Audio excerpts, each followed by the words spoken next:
윤석열 대통령이 우주항공청 개청을 축하하기 위해 사천에 방문했습니다. 윤 대통령은 우주항공청 개청일을 국가기념일로 지정할 뜻을 밝히며 관련 산업 지원에 강한 의지를 표명했습니다. 경상국립대가 내년도 의대 모집 인원을 138명으로 정원 외인 농어촌 전형을 합치면 142명으로 최종 확정했습니다. 한 차례 불개됐던 학칙 개정안도 재심의 끝에 통과됐습니다. 혁신도시 공공기관인 한국승강기안전공단이 승강기 산업복합관을 개관했습니다. 올해 12월 준공을 목표로 하고 있는 시험타워까지 완성될 경우 경남 지역의 승강기 산업 클러스터 기반이 조성될 것으로 기대됩니다. 경남도가 올해 처음으로 위기를 극복하고 나눔을 실천하는 모범적 가정에 희망 가족상을 수여했습니다. 사천의 한 가족이 이 상을 수상했는데 어떤 사연이 있는지 취재했습니다.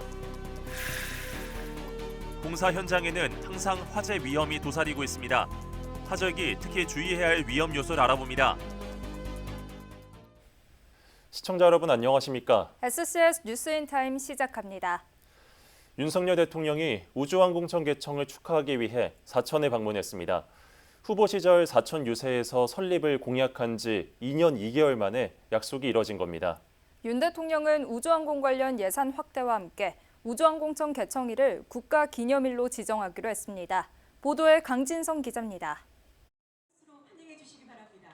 윤석열 대통령이 우주항공청 개청을 축하하기 위해 30일 사천을 찾았습니다.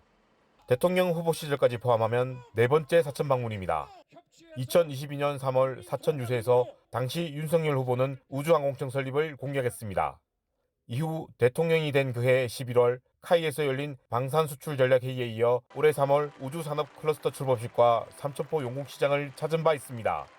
이날 오후 윤 대통령은 사천공항을 통해 도착했습니다. 개청식에 앞서 산안면의 항공우주박물관을 방문했습니다. 우주항공청 개청을 맞아 열린 우주항공축제에서 시민을 만났습니다. 윤 대통령은 경진대회에서 수상한 작품을 감상한 뒤 어린이와 청소년을 격려했습니다. 개청을 축하하는 축하비행도 함께 열렸습니다. 차세대 한국행정투기 KF-21의 시험비행과 공군 블랙이글스 T-50B의 고개비행이 하늘을 수놓았습니다. 윤 대통령은 행사장에서 5km 떨어진 우주항공청 임시청사로 향했습니다. 자신이 공약했던 우주항공청 설립은 2년 2개월 만에 현실이 됐습니다. 윤 대통령은 윤영빈 우주항공청장과 박한수 경남지사, 박동식 사천시장과 함께 간판석 개막식을 열고 축하했습니다. 윤 대통령은 축사에서 2027년까지 우주항공 예산을 1조 5천억 원 이상 확대하고 2045년까지 100조 원의 투자를 끌어내겠다고 밝혔습니다. 이와 함께 우주항공청 출범일인 5월 27일을 국가기념일인 우주항공의 날로 지정하겠다고도 전했습니다.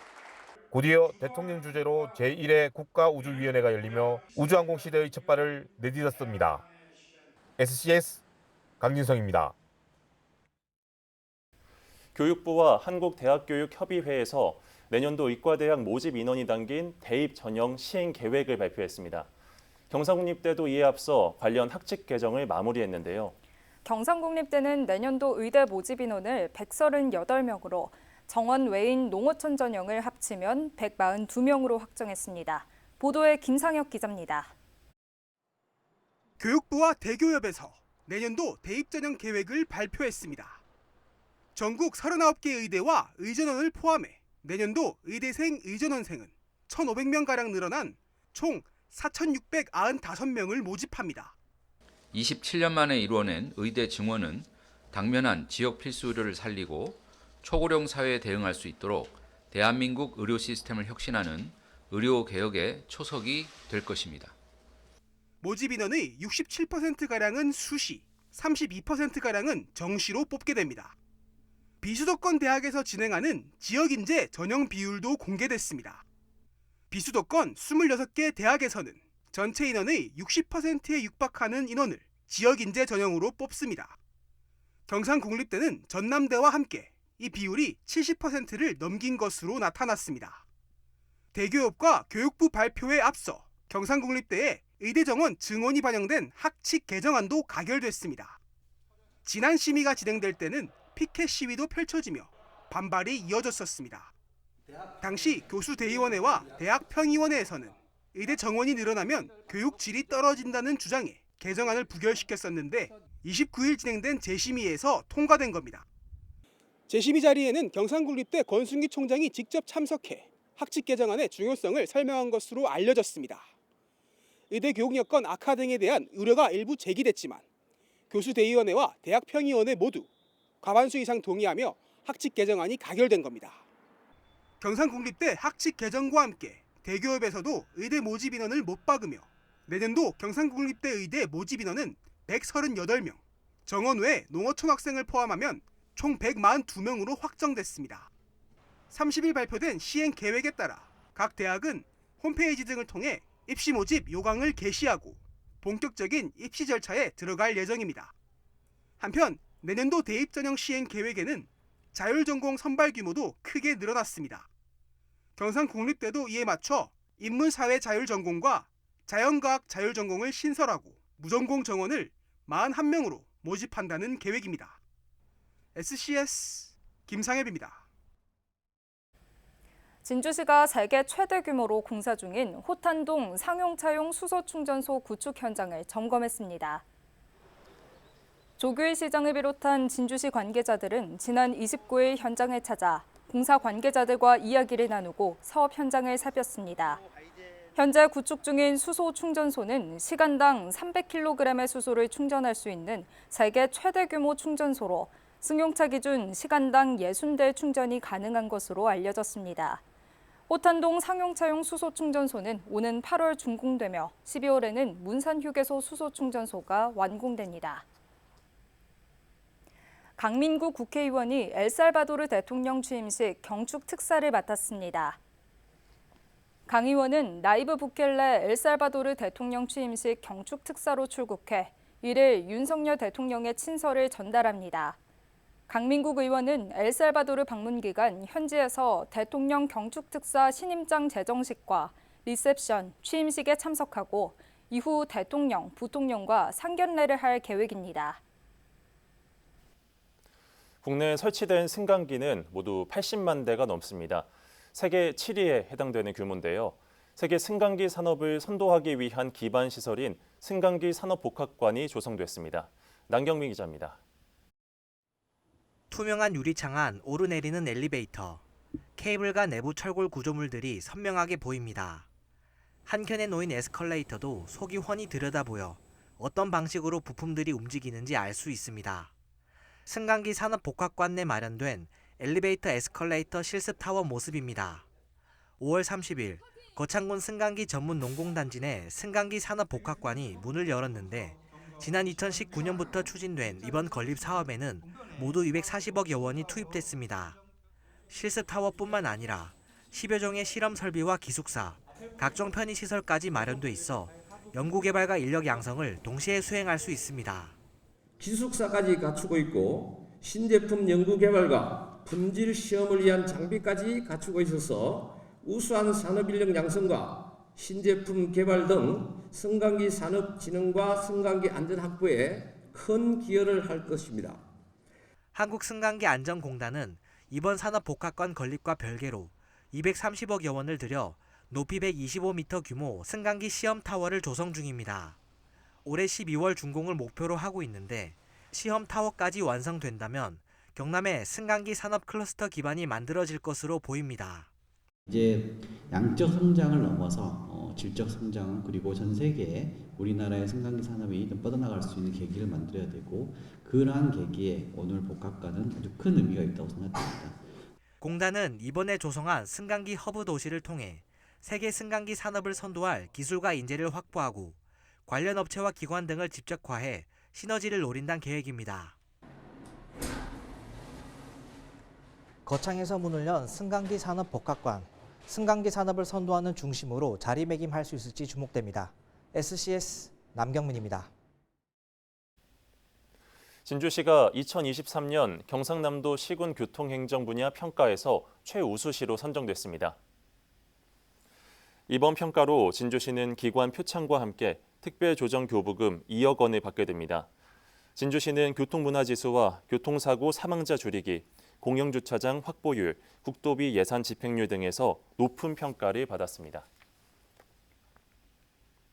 사천시가 경남 사회복지 공동모금회로부터 희망 2024 이웃사랑 최우수에 선정됐습니다. 이로써 사천시는 지난해에 이어 2년 연속 최우수 기관상을 받았습니다. 사회복지 공동모금회는 경남 지자체를 대상으로 연간 1인당 모금액 등을 평가하고 있습니다. 사천시는 기관 표창과 함께 공무원과 시민 등 4명이 유공자로 선정됐습니다. 한편 지난해 사천시 모금액은 15억 원입니다. 가족에게 사랑한다는 말을 언제 마지막으로 했는지 기억하십니까? 늘 가까이 있지만 표현하는 건 언제나 쑥스럽기만 하죠. 인생의 힘든 순간을 가족의 힘으로 극복한 한 가족의 이야기가 지역을 훈훈하게 하고 있습니다. 김동혁 기자가 어떤 사연인지 들어봤습니다. 나무를 다듬는 모양새가 예사롭지 않습니다. 대가를 바라지 않고 남에게 베푼다는 뜻을 가진 무주상보시가 새겨진 서각. 자신이 받은 주변의 도움을 이제 사회로 다시 돌려주고 싶다는 농부 김지열 씨의 작품입니다. 90년 초반 당시 농민에겐 가장 큰 상인 새농민상을 수상할 정도로 유능한 농부였던 김 씨. 업을 키우기 위해 주변 농민들과 대출까지 감행했지만 IMF 여파로 빚은 불어났고 결국 5식구가 화장실도 없는 두 칸 컨테이너에 살게 됐습니다. 국가 위기인 IMF가 와가지고 어떻게 했던 건지 농사꾼들이 막 파산 처리가 되는 그런 과정이었어요. 과정이다 보니까 좀 농협에 대출금도 갚지도 못하고 어떤 사람은 도산을 해버리고 어떤 사람은 또 장사까지 해버리고. 막노동과 우유, 신문 배달까지 돈이 되는 일이면 뭐든지 했습니다. 자식들에게 부끄러운 아버지가 될 수 없다는 생각으로 하루하루를 버텨냈습니다. 아내도 힘을 보탰습니다. 최대한 안 쓰려고, 빚 더 이상 안 내려고, 고장이 나도 안 사고, 최대한 애기 쓰고 그래 했죠. 또 빚 내면 안 되니까. 힘들 때마다 그를 지탱했던 건 가족입니다. 빚독촉을 받으며 끼니를 걸러야 했던 적도 있었지만 누구 하나 불평하지 않았습니다. 늘 가족 앞에서 눕고 서로를 보듬었습니다. 가난했지만 정직했던 김 씨의 사정을 전해들은 이들의 도움도 이어졌습니다. 집을 짓기 위해 필요한 허가를 받는 과정에서 사남 면민들이 탄원서를 작성해 시에 제출하기도 했습니다. 먼 곳에서 얘기를 들은 건축업자는 건설 자재를 선뜻 그에게 건네기도 했습니다. 김 씨가 자신의 서각작품 기증과 지역사회 나눔 활동을 이어가는 이유입니다. 김 씨 가족은 얼마 전 경남도 행복한 가족상 시상식에서 희망 가족상을 수상했습니다. 위기를 극복해 나눔을 실천하는 모범적 가정을 뽑는 공모전에 김 씨의 딸 미진 씨가 사연을 접수했습니다. 힘든 시간을 보내는 다른 가정에 희망의 메시지를 전하고 싶다 말합니다. 사랑, 특히 가족이라는 그 보금자리가 가장 큰 것 같기 때문에 힘드시더라도 어떻게 보면 내 가장 가까이 있는 가족을 생각하고 자식을 생각하고 부모를 생각한다면 아마도 더 큰 힘이 생길 거라고 말씀드리고 싶습니다. 끝이 없어 보이는 긴 터널 속 어둠 뒤엔 찬란한 빛이 반드시 있다며 포기하지 말 것을 당부하는 김 씨 가족의 이야기가 지역을 따뜻하게 하고 있습니다. SCS 김동엽입니다. 제8회 하동 섬진강 문화 제첩축제가 6월 14일부터 사흘간 개최됩니다. 송림공원과 섬진강 일원에서 열리는 이번 축제는 제첩 뿜은 섬진강, 낭만 있는 하동이라는 주제로 다양한 볼거리와 즐길거리, 먹거리가 제공됩니다. 전통 제첩잡이 체험을 비롯해 OX 퀴즈, 물총 싸움 등 다양한 프로그램이 마련됐습니다. 한편 하동 섬진강 문화 제첩축제는 한국관광공사에서 선정한 6월 숨은 여행지로 소개된 바 있습니다. 한국농어촌공사 사천지사가 30일 석계 저수지에서 재해 대비 저수지 비상대처 훈련을 실시했습니다. 사천소방서와 긴급동원업체가 함께한 이번 훈련은 지진과 태풍, 집중호우로 인한 저수지 붕괴와 같은 자연재난의 신속 대처를 위해 진행됐습니다. 훈련에선 재난 발생 시 유관기관 상황 전파와 응급 복구 작업, 지역 주민 대피 등이 실시됐습니다. 현충일 당일 경남 전 지역에서 묵념 사이렌이 울립니다. 경남도 내 현충일을 맞아 순국 선열과 호국 영령을 기리기 위해 이번 행사를 마련했다고 밝혔습니다. 오는 6일 오전 10시부터 1분간 경남 전 지역에 설치된 민방위 사이렌 장비 150여 개가 동시에 울릴 예정입니다. 전 여자친구를 상대로 흉기 인질극을 벌인 남성에게 징역 17년을 선고한 1심 판결에 대해 검찰이 항소를 제기했습니다. 진주지청 형사 1부는 피고인이 상당 기간 치밀하게 범행을 계획한 점, 여성을 인질로 삼았던 점 등을 고려할 때 비난 가능성이 크고 죄책이 중하다며 이에 상응하는 형의 선고를 구하기 위해 항소했다고 밝혔습니다. 한편 1심 재판부는 사실관계를 대체적으로 인정하는 점, 스토킹 사건을 제외하고 형사처벌 전력이 없는 점 등을 고려해 검찰이 구형한 25년보다 8년 감경된 징역 17년을 선고한 바 있습니다. 제주에서 출발해 삼천포항으로 향하던 오션 비스타 제주 여객선에서 선박업체 직원이 실종된 사실이 뒤늦게 알려졌습니다. 사천경찰서에 따르면 지난 14일 오후 7시쯤 20대 남자 선박 사무원이 사라졌다는 신고가 접수됐습니다. 곧이어 해경은 삼천포항에 도착한 여객선을 수색했지만 이 남성의 흔적을 발견하지 못했습니다. 한편 여수해경은 헬기와 선박을 동원해 수색 작업을 진행했지만 행방을 찾지 못하고 있습니다.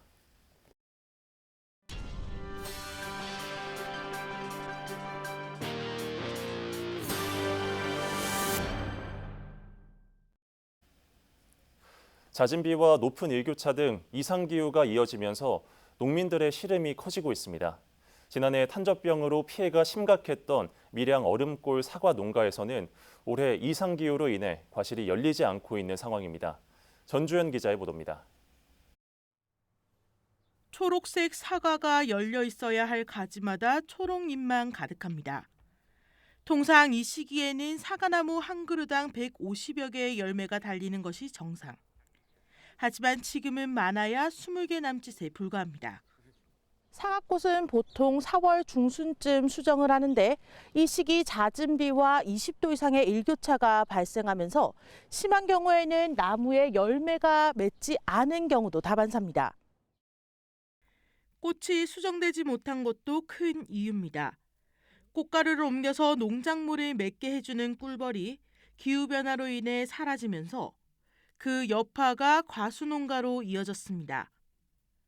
농가들은 피해를 최소화하기 위해 인공수정을 하기도 하지만 사실상 한계가 있습니다.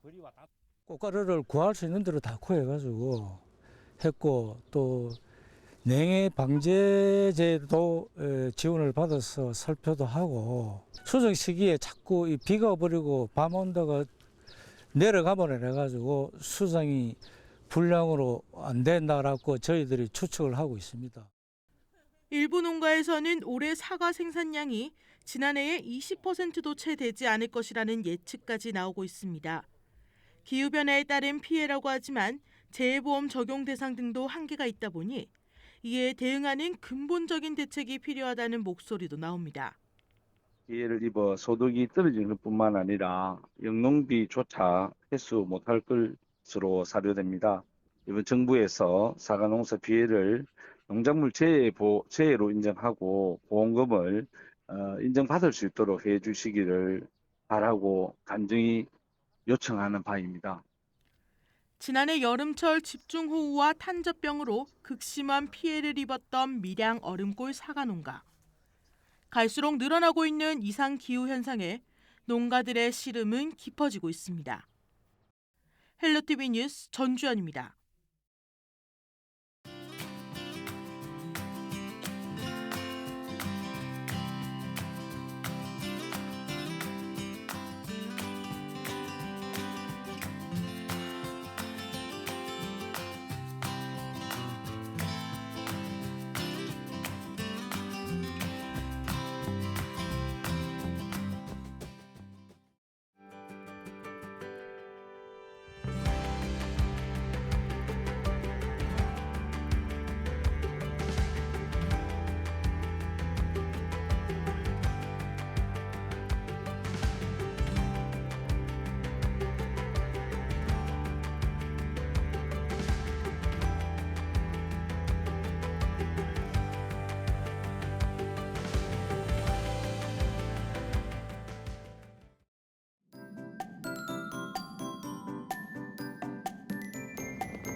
사진으로 보는 날씨입니다.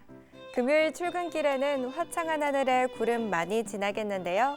다만 포근한 날씨 속 강한 자외선에 주의하셔야겠습니다. 낮 시간대인 오후 12시부터 3시 사이에는 자외선 지수가 매우 높겠으니까요. 무리한 야외 활동은 자제하시는 게 좋겠습니다. 이어서 자세한 지역별 날씨 살펴보겠습니다. 서부 경남 지역 종일 청명한 하늘 펼쳐지겠는데요. 아침 최저 기온은 하동 17도, 산청 16도로 출발해 한낮에는 27도에서 29도 분포 보이겠습니다.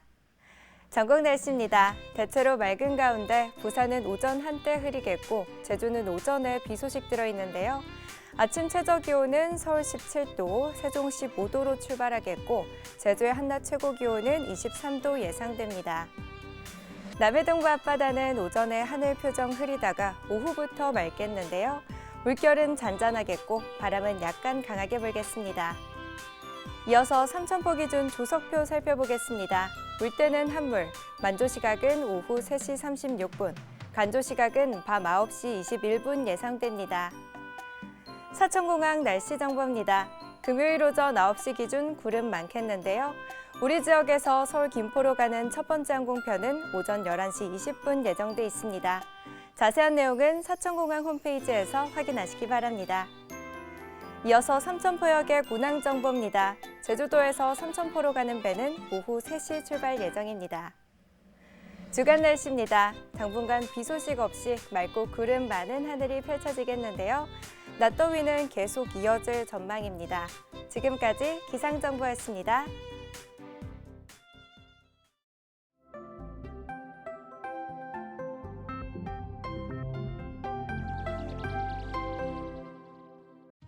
우리 남해소방서에서는 하절기 각종 공사 현장 안전사고 예방을 위해 여러 공사 현장을 방문하여 화재 예방과 안전수칙 준수를 당부하고 있습니다. 공사 현장은 화재 발생 시 대피와 진화에 어려움이 있고 소방시설 또한 완비되지 않아 큰 피해가 우려됩니다.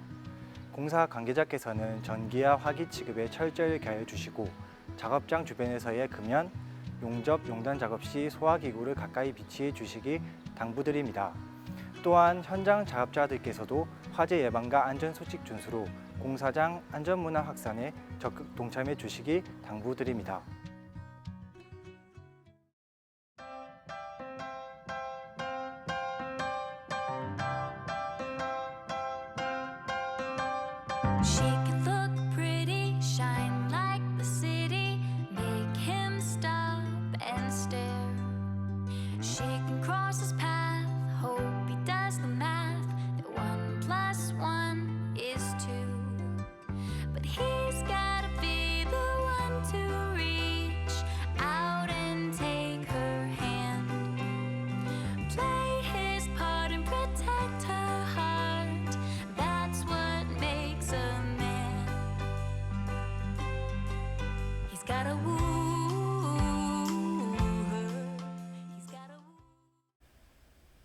저희가 준비한 소식은 여기까지입니다. 시청해주신 여러분 고맙습니다.